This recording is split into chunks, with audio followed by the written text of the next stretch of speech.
your main man returns with a review of Dungeons and Dragons, the cartoon. That's right, we're going to be talking about the classic 80s cartoon Dungeons and Dragons. Starts off with this tremendous scene. This is hands down, top 10 beginnings to a show ever. Great music. You see them in the amusement park. They're coming in. The only thing that's better than this is the ending of the show. It was amazing. I can't even think of any show I like the ending to at all. Most of them are just nothing. But they show this beautiful, this sweeping view of the still scene of the amusement park at dark after it's closed, and the lake, and everything is calm and serene, and it's sad in this tragic sort of way. You know, they're not home. They failed again. The show starts with this great intro where they're on the Dungeons and Dragons ride, where the barbarian, jumps in there, and I think he was yelling at Eric the Cavalier, and they get in there and they go through the ride and it breaks up, and it always to me kind of looks like Dungeon Master actually sucks them in. So is DM actually a bad guy? The answer's probably yes. A Dungeon Master after all, and we know they are evil. Now the Dungeon Master sucks him in, breaks the whole deal up, and then, I hope you get back to your world, but go do this mission for me instead. It's very weird. It does not conform at all to the role-playing game. There's no way to even attempt to bring that part in. The show, I thought, worked very well. From the ratings, apparently not so much. Apparently it didn't really work all that well from the ratings. There we go. Now, there aren't very many episodes of it. I know this because I watched all of them recently with my 5-year-old son. He liked them. His favorite character, wait for it, yes, Eric the Cavalier. Why? Because Eric looks coolest. Eric also, from having watched it, I'm almost certain he was really the main character. I would be willing to bet money he has more dialogue than anyone else. Hank, the ranger, for some reason is supposed to be the party leader. He has very little dialogue comparatively. What the hell's her name? The acrobat. Is it Diana? There's Diana and Sheila. I think Sheila's the redhead. The thief, she has a lot of dialogue. The acrobat, very little. Hank, not a whole lot. Bobby gets a lot of dialogue, the barbarian. And then there's Presto the wizard, who gets a good amount of dialogue as well. The characters are absurdly imbalanced. You have, for some reason they call it a javelin in the show. I always thought it was a quarterstaff. But she has like a pole vaulter's pole as her weapon that can grow to different sizes.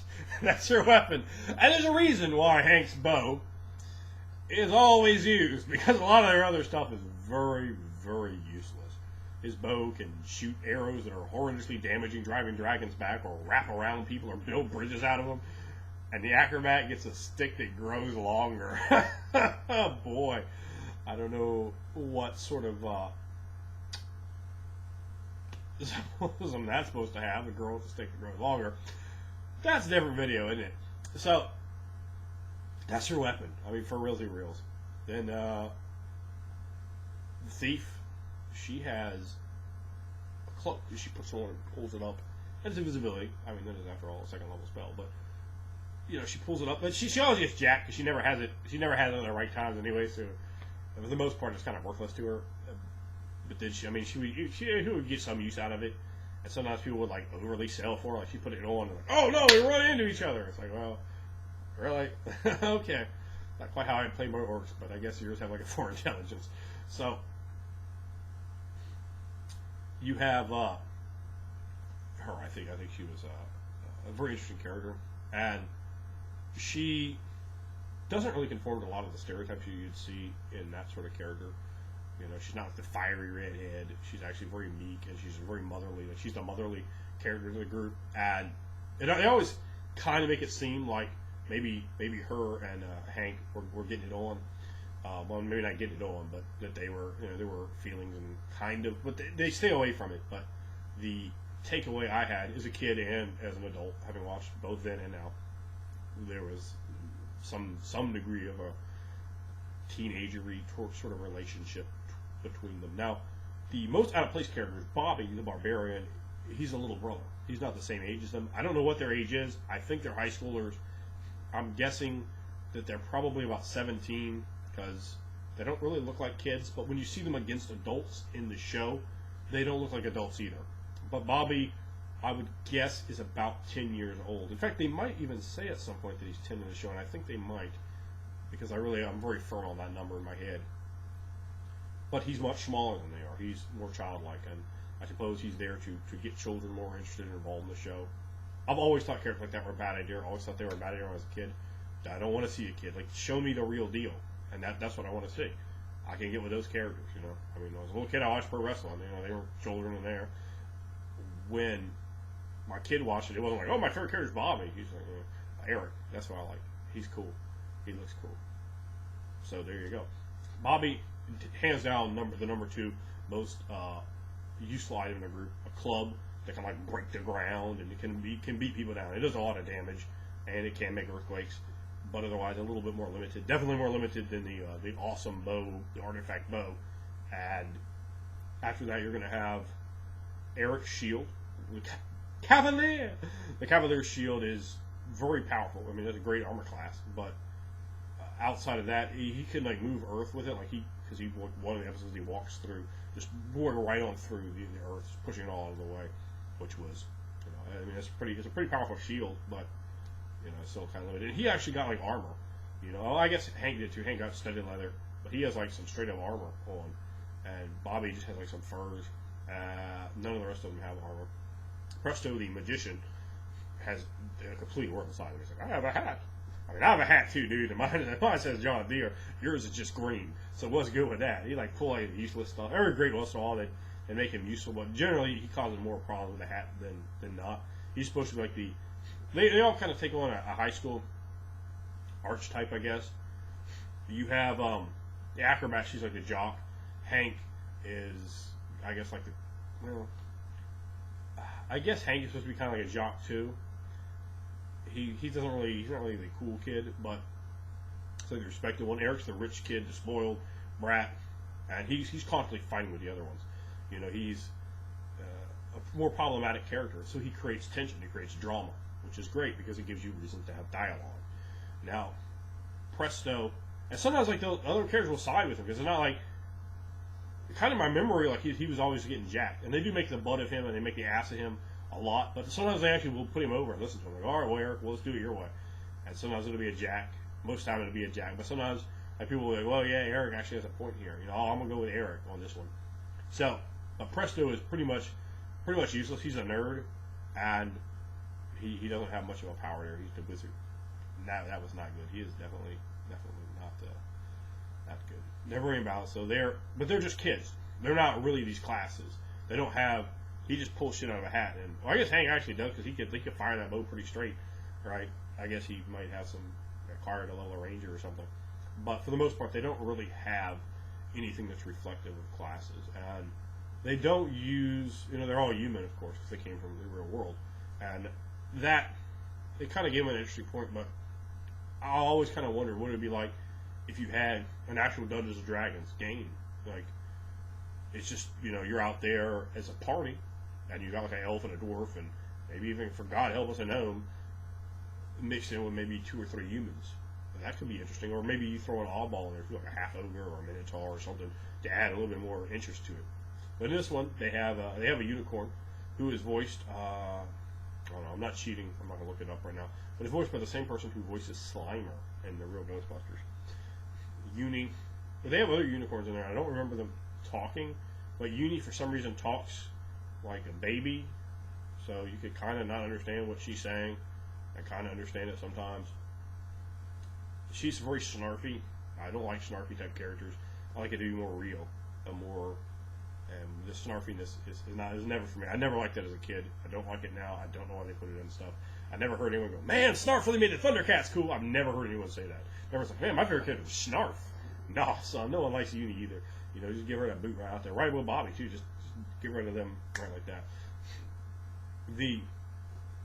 One of the main things that's going to grab you about the show, it does good music, too. When, you know, they give the music soundtrack. And the animation for the time period is amazing. Watch that and then go watch, like, Transformers and tell me there ain't a difference. Or watch G.I. Joe. God, the animation on that shit was horrible. outside of the G.I. Joe movie, which I watched recently, as I do have a 5-year-old, and I'm watching a lot of stuff like that. But the animation on the show is very, very good. You have, again, some very high inconsistency on monsters. Like, they'll be fighting a dragon and just turn it away like that, and then two orcs will just beat them down, and they'll get captured by 2 orcs. They're like, ha ha, we have a hit die between us. You just beat a 17 hit die dragon, but nah, son. Nah, son. It's going to be on. So, that can be a little problematic, I guess, to believe. They have a lot of lizardmen in the show, which is always a good thing. A lot of bullywugs, too. Lizardmen, bullywugs were both very highly used. Nothing is more highly used than orcs. Orcs were like their go-to monster. In fact, if I recall, I don't believe there were very many, if any, goblins and hobgoblins. I think it was mostly just all orcs. And then lizardmen, and then bullywugs, like in that order. And after that, I don't know if there were many humanoids. I don't recall bugbears. I might be wrong. So, actually, no, there were some goblins or whatever.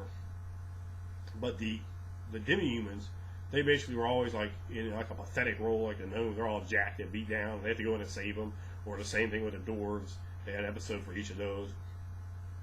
I think generally that was the way they were kind of portrayed.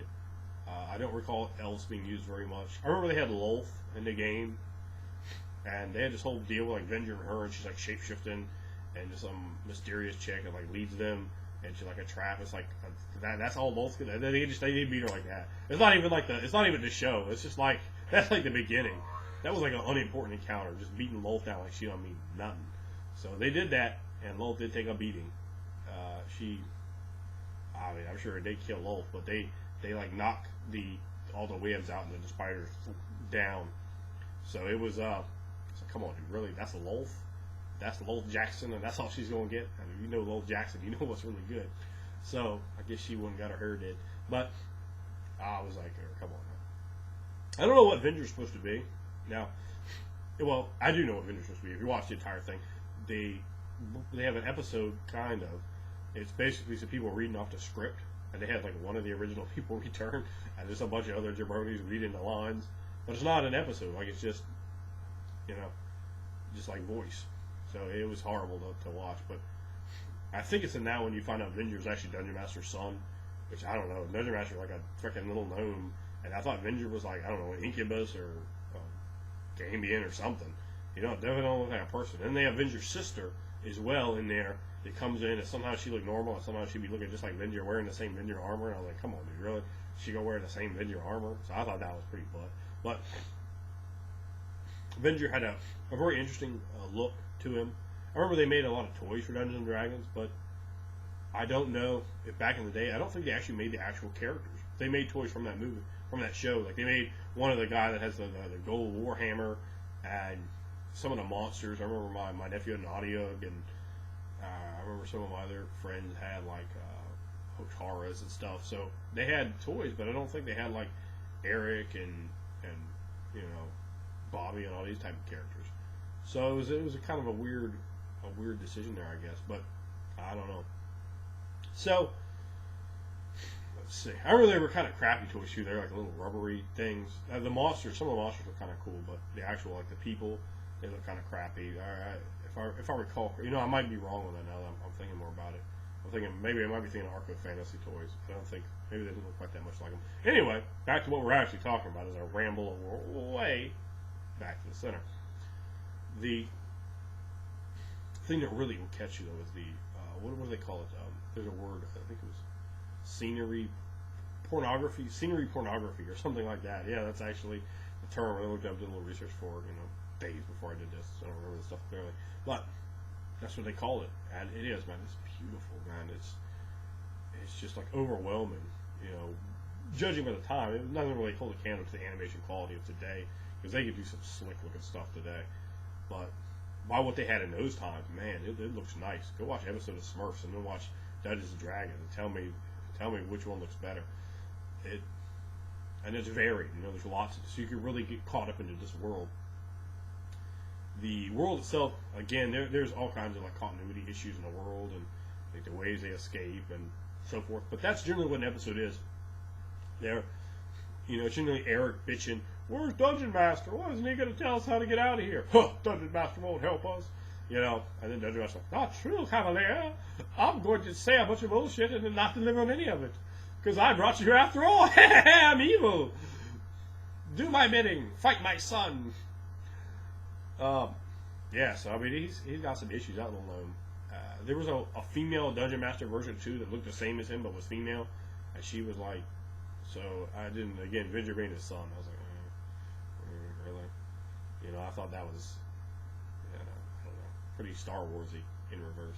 I didn't like that idea. It doesn't look right. Like Avenger was like a little gnome going around in the thing and like, aha, I knew it. But, you know, and we never kind of get an idea of what Dungeon Master is, because I mean, a Dungeon Master is not a physical thing in the game, so that's just confusing. Like, well, what is he? What's he doing here? Is he just like a wizard? Well, yeah, he is kind of a wizard, but you know, sometimes he does a job, but then usually like he just gets it all. Just goes to the air conditioner like, oh, well, I did a job, but just because I felt like it, you know, and no one finna get a 3 count on Dungeon Master. Overall, though, you know, I enjoyed it. Even as an adult, I enjoyed watching it. I think the characters were kind of interesting. I remember as a kid I liked Hank, but as an adult I was like, I don't care about him at all. I thought Sheila. I like Sheila as a character.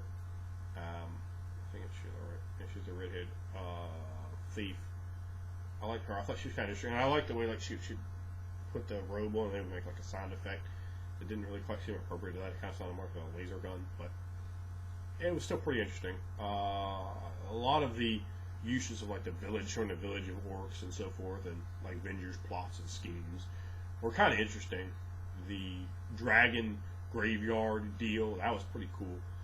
The memory I had in my mind that was Tiamat was a much bigger part of the show. She's not in very many episodes outside of course the opening credits. She's just not highly used, and she's put over. Like they make Tiamat it's like a big deal. They don't just job like Avenger gets job. Like they do job him like he was Bob Holly, but they don't really job Tiamat too much. They try to give her some proper due. And you should. I mean, it's Tiamat. I mean, it's, you know, she's pretty powerful. So yeah, that's overall my review of Dungeons & Dragons. I watched it with my son. His favorite character was Eric the Cavalier. I'll probably go with Sheila as my favorite character, to be quite honest. As a kid, I think my favorite character was Hank, if I remember correctly, who is just very bland and very generic. He's very much like the straight man, and I didn't really find him all that interesting. So, you know, there's my review of Dungeons & Dragons. If you haven't seen it as a cartoon, I would definitely recommend it. If you're an adult and you don't have a kid you're going to be watching it with, you know, if you are a father though and have a kid who's, I would say probably needs to be about 4 or more to watch it, you know, and that's if they have a good. My son has, I think, a pretty strong attention span from what I've seen from paying attention to other children. So I don't know if any 4-year-old would be able to sit through the whole deal or pay attention to it. So you might want to wait for 5 or even 6. But yeah, I think he was like 4 to 5 in the time period we watched it in that area. So and he sat through all that stuff. He loved it. He loved the Dragon Show. My favorite, again, part, the absolute ending credits, which I think were done amazingly. That sad music, the sweep around there, the fact that it's kind of tragic. They lost. They always do. Even when they would get out of the world, they would always have like a reason to get stuck back in. Sometimes it was ridiculous. Oh, well, we'll lose Uni. It's like, well, no, it's not. They did that like one episode. It's like, come on, dude, really. You know, I mean, they would like just bring Uni in, like, and Uni actually gets in the real world in one episode. It's like they'll escape and they have to go back to free the gnomes or something. It's like, come on now, dude. You know, Dungeon Master was playing you, and them other gnomes, they was all up to it, dummy. They were like, oh, pull you back in, dummy. So, the show, is it true to the game of Dragons? Absolutely not. And in fact, if that was the only thing you had to go by and then you picked up the books, you'd probably be pretty confused. You'd be like, well, wait, what? I don't understand. And I don't think that was a good marketing idea for the game. Obviously, I was a kid when that show came out. But I was an adult and I flipped that on, and like some reason I seen the Dungeons & Dragons book and I'm like, oh, that's what it is? Oh, that seems stupid. I don't want to play somebody from the real world that's running around and gets like a magic item, and that's what a class is. I'm still some dude from the real world. I just get assigned a class by the Dungeon Master, who's a guy that walks around the world. You know, if you try to bring it over and play it as a game, I think it would turn out rather horrible. So I would not suggest that. But overall, I like the show a lot. I thought it was very enjoyable. If you got a kid out there and you want to start building him towards being a gamer with you one day, as all of us gamer dads do, Dungeons and Dragons, the television show, is for you.